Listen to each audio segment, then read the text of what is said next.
Can we have a meetup at Stoney's at some point, maybe? Yes, and Ronaldo McDonaldo says yes. Stoney's filmed the best marketing campaign with Nick's downfall. Another win for the toe. Yes, they got the best marketing campaign ever. And it was funny, believe it or not. I saw my parents over the weekend for Christmas, and my mom was like, she didn't she at first she was like, she was telling me, she's like, why are you advertising for a bar in Minnesota? She's like, I get it, like it was making fun of the whole thing with Nick, but she's like, why that bar? Did you just pick a random business and start like advertising for it? And my mom didn't really know about the whole steel toe thing, so I explained it, and it was really funny. But yes, Stoney's did have a great marketing campaign. It's been a windfall for them. Although I do think it's funny now. Apparently, somebody believes that somebody sent me the clip of Melton like believing I get paid for this, and like, no, it's a joke. Like, I don't get a time. It's just meant to be funny, and I think it's hilarious. Aaron says I don't need an autograph of someone spelling my name wrong, but it's there's going to be so much to it. You know, when you have that twister spinner, you can tell your grandkids like 7 years from now. It's like, I remember when we used that the first time. We played Naked Twister on it. And your kids will be like, ew, grandma. That's not a bad idea. Aaron should sell autograph Twister to his fans. Well, Aaron, there you go. Free idea, Aaron. Free idea. Autograph Twister sets. Another win for the toe. Just keeps winning. The Stoney's bit is evergreen, and Aaron should absolutely be selling the sets. Yeah. Meme Copium's advertising campaign is way better. No. This is the kind of campaigns you need. This is done in the fashion. This is done in the truest sense of radio. I tell you about it. I don't show you. It's the spoken word versus the moving picture box. That's how you know the message is effective. They want me to explain the Stoney's thing? Oh, okay. Why do I do the Stoney's? Oh, okay. Okay, Trump one saying, can you give me a better summary of the story lore, the Stoney lore? Okay, so I kind of did it like mainly to make like I was doing it to be a smartass and make fun of Aaron, do it mockingly. And because Aaron's always shilling for Stoney's. And you know, every time like on his show, you know, the Beggy Monster thing, okay, people make fun of that. But nobody had been making fun of him for the Stoney's, and you send in $20, you get a $50 gift certificate, all those things for Stoney's.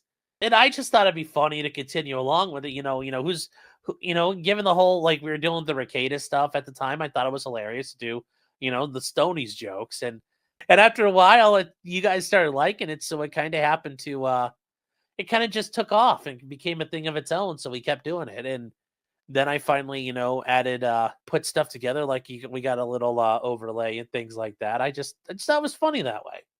Just thought it was hilarious. And then on Thursday nights, Stoney's has a big special. And I thought that was really cool because it's just like me. I got the Thursday night show. They do $2 cans. And I mean, what's not to love about a $2 can? I mean, like, I'm not going to lie. If I was there and they were doing $2 cans, I don't drink that much anymore, but like, who boy. So that's kind of why we did it. And then that's really the Stoney's thing in a nutshell. It was meant to be a joke, and it happens to be a joke that still keeps running, and you guys like it, so we keep doing it. So, and Steamroll says Stoney's is probably a gross boomer bar that smells like cigarettes and rancid nacho meat. You know what, though? If you're out on the new patio, you don't have to smell any of that. So that's why you go to Stoney's. You don't have to worry about what it smells like inside. Just hang out on the new patio, chat. That's where you go. See?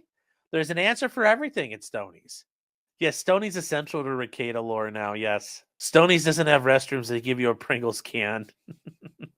And Sweet Bovine said Stoney's bar is now the Jerusalem of the sector. Thanks, Aaron. Yes. We shall build a kingdom of heaven there, chat.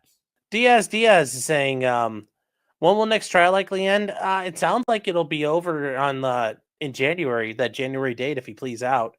And then there'll be a sentencing, but that probably won't be for another at least month or so minimum. So probably by the end of February, we'll be all done. Unless he gets charged with other stuff, then that's a whole new saga. So, but this first thing will be done by February, I presume. John Well Done says, wouldn't the plea be the sentencing? There are times where you can do a plea and a sentencing all at once. Typically, though, the court's going to want a pre-sentence investigation report, and that's just merely because if you're a judge, you've got the case file containing like charges and maybe some motions that have been filed, but that's all you know. It's really hard to sentence somebody on that. And if it's a mandatory sentence, yeah, you could probably proceed right away, but this isn't a mandatory sentence. There's a lot of discretion. So this judge is going to want to know this, like, who is Nick? He doesn't know anything about him. Now he might know Nick from like being in front, like Nick having been practicing in front of him for a little bit, but he doesn't know about like all of Nick's life and everything about him that would be relevant to help him make a sentencing decision, like his childhood, his family life, his mental health, physical health, drug use, employment history, education, all those different things you might want to put together in a presentation to help give some basic information. Now, certainly, Nick will make his own statements, his attorney will make his own statements, the prosecutor will make statements, but there's some basic information that can be rounded up ahead of time. It's called a PSI, pre-sentence investigation, or a PSR at the federal level, pre-sentence report. But that you need those. You need those. And given that Nick is, like I said, he's in a situation where no matter what, he would be eligible for probation. There's a presumption for probation. I don't see anything that would show a departure from probation for him. The court's going to want to know like a lot of things about him. So ideas that it also helps him, it would help the court shape the proper sanctions and ideas, because remember, part of this is, what am I going to make him do? What are his terms and conditions going to be? Do I have to implement special conditions other than the standard ones?